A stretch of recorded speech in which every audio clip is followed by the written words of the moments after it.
Folks, I'm with former Mayor of Tshwane, Cilliers Brink, who is running for the office once again this year. The municipal elections coming out November 4th. Unfortunately for me, South Africa scheduled their elections the day prior to my elections, and I'm a judge of elections, so I won't be present to observe the elections this year like I was in 2024. But I want to ask you, Mayor Brink, about this situation that happened recently. I'm a little confused by press reports. The city manager was voted to be removed, but the vote was either cooked or fraudulent, or there was a question about the vote. Can you explain to us what happened there? Because I think a lot of the public are scratching their heads. So the city manager has got a very important role as the head of the city administration. I'm sure in the US, you also have some city manager type administrations. And it's the council of the municipality that appoints the city manager, as well as suspends him if there's an investigation, and need be fires him. So it's a vote in council to do appointment suspensions and to initiate disciplinary procedures. But that doesn't mean you can just vote any way you like. The councillors who do vote on these matters need to make lawful decisions. We've got a constitutional democracy. And if you exercise public power, such as suspending a city manager, you have to do it with good reason. You need to be directed by rationality. And what happened in this instance is we had the notice of the council meeting.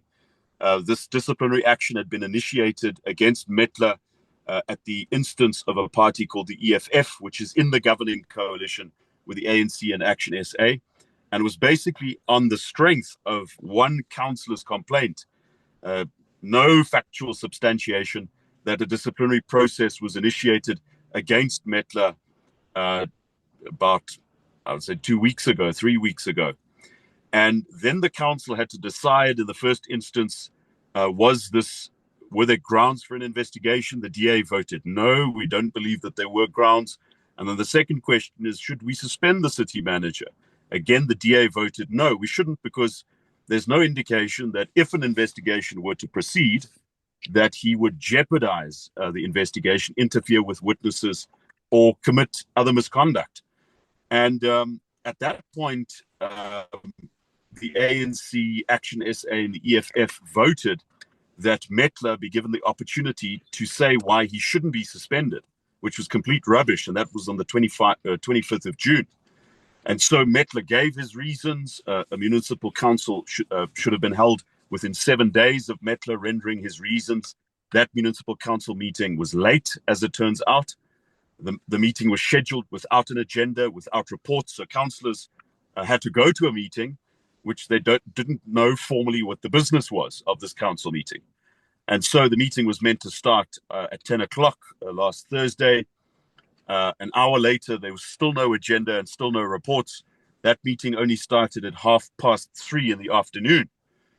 And by that time, 9 DA councillors and 1 from the Freedom Front Plus that had initially entered leave had indicated that their leave was withdrawn. The business that they were busy with was completed, and they were ready to attend the council meeting.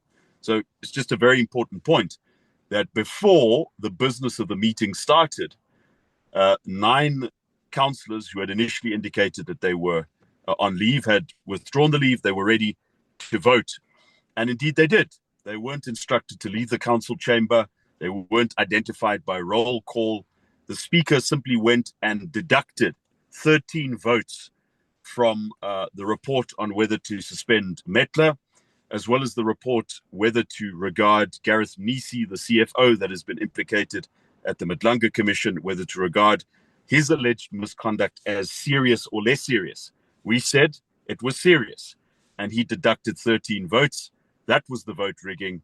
Mettler was suspended. Nisi's conduct was regarded as less serious, and we are now going to be in the High Court on an urgent basis because clearly, procedurally, the vote was rigged.